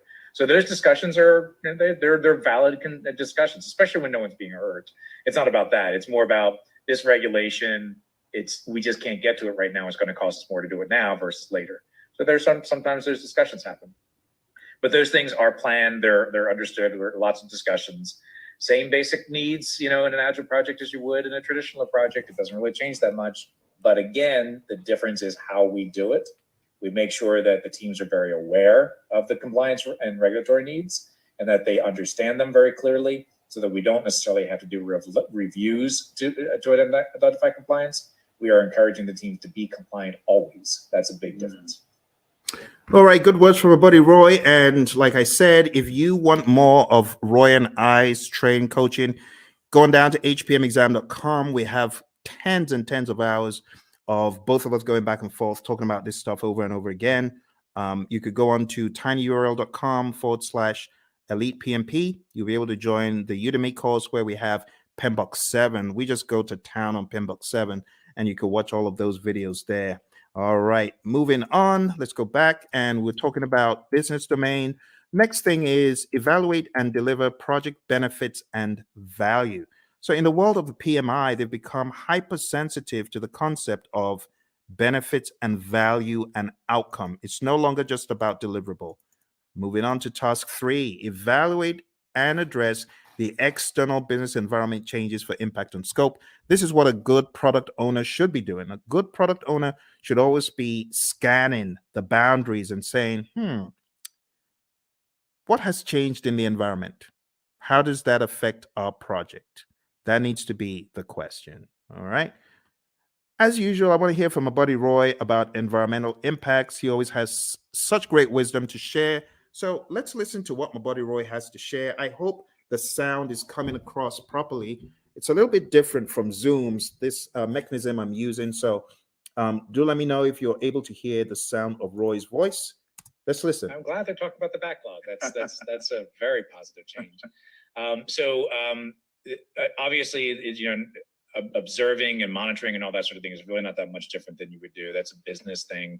Your product management community, if you have one, they would be doing these sorts of things. And that part doesn't change. The part that does change, though, is that we're able to make those changes a lot faster. So if something is happening in the market, we don't have to wait 6 months or a year to implement it because of current projects. We change it now, or as early as is practical anyway. And the main reason that we can do that is because it's less impact to our schedule, less impact to our projects. We can make those changes a lot faster with significantly less impact to our project. All right, back to you, Phil. All right, awesome stuff from our buddy Roy. So now you understand the concept of the environmental changes and their impact on scope. We've got one more, and we're going to be done for the night. We're going to be done. So here's your last chance. Type in any questions you have. I'm sorry if you are typing in questions and I'm not seeing them. This is a different platform, so even though it's live, I am unable to see if you have chatted in anything. It's not coming through. You might want to go to LinkedIn and try, because a few moments ago, Lawan was chatting in and it did work for her on LinkedIn. So if you're typing in and it's not working, I am sorry. All right, let's go on to the final one, and it's support organizational change. And you as a project manager, this is your job. Your job is to support organizational change. If the organization is going through change, you got to be a champion for it. You got to make sense making sessions. You got to help the organization, right, in their sense making sessions. You need to spearhead and lead the charge. As it says here in what we have in 3.4, it says assess the organizational culture. That's number one. Number two, evaluate the impact of the organizational change to your project. And finally, evaluate the impact of the project to the organization. And then you got to determine required actions either way. That's the general idea. We're going to hear from our buddy Roy, and then we're going to wrap this up. So our buddy Roy is going to talk about organizational change from the world of Agile. Let's hear from Roy. So Roy, how do we think about supporting organizational change from this perspective? Yeah, this is huge in the Agile space. And the main reason is to enable Agile to work properly, you need to change the organizational culture. It has to happen. To support things like, experimentation and the ability to fail and removing impediments as quickly as possible. All of these things may be contrary to the way that your organization is set up and contrary to the culture. So as project managers, as scrum masters, you need to be evangelists and champions of the process and encourage that change by educating your leaders, educating your business partners, your stakeholders, making sure they really understand what this is all about. Organizational change, let's say this, the biggest barrier to Agile adoption is organizational culture. So if you're looking for one thing that's going to be your biggest problem, it's the organization itself, the culture of the organization. So you need to pay particular attention to that, because you're going to see behaviors that are more traditional in an Agile environment. But in an Agile environment, those traditional behaviors don't work, right? If you're expecting to see things the same way, do things the same way, and just do Agile, you will fail. It will not go well for you. You may get some benefits, but eventually you're going to start seeing where the organization is going to get in the way, and you will start very quickly falling back into traditional approaches because this Agile thing doesn't work here, right? And it's not that Agile can't work there, it's that your organization is just not changing to allow it to happen. All right, Phil, back to you. Awesome stuff as always from my buddy Roy, my Agile coach. Thank you, Roy. And with that, my friends, we are done. Or are we? There's one little piece left that I like to throw in at the end, just to help you see how far we have come. Because when I tell you we've climbed 1,000 mountains, you better believe it. We've climbed so many mountains that you won't even believe. When you see the roadmap of everything we've done tonight, you won't believe how much we've done. We've done a boatload of stuff. We've done so much stuff. It could actually be a little bit mind-boggling to you. So what I like to do at this point, I like to show like a roadmap of all the intricacies of the PMP exam. So let me just go over them one by one. First of all, we've talked about the world of predictive. We've talked about the world of agile. We've talked about the people, process, and business domains. We've talked about Scrum. We've talked about Kanban. We've talked about the Agile Manifesto, talked about the Agile Manifesto values and principles. And then I've shown you PMBOK 7. I've shown you PMBOK 6. I've shown you the 12 principles and the 8 domains. Wow. My goodness. Okay, let's put it all into perspective. I'm going to show you one more image to bring it home. This is going to be the coup de grace. It's going to help you see everything in one place. Okay. But are you ready? I hope you are.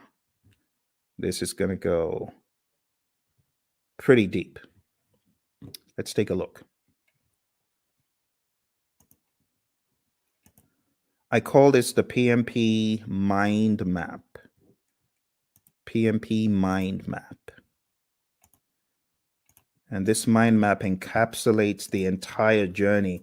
I think at the end of it, you'll probably appreciate all the work you have been doing, actually. All the work you've been doing to succeed on your PMP, you're going to see it come to light here.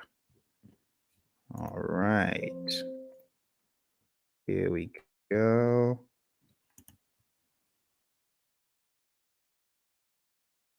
PMP mind map.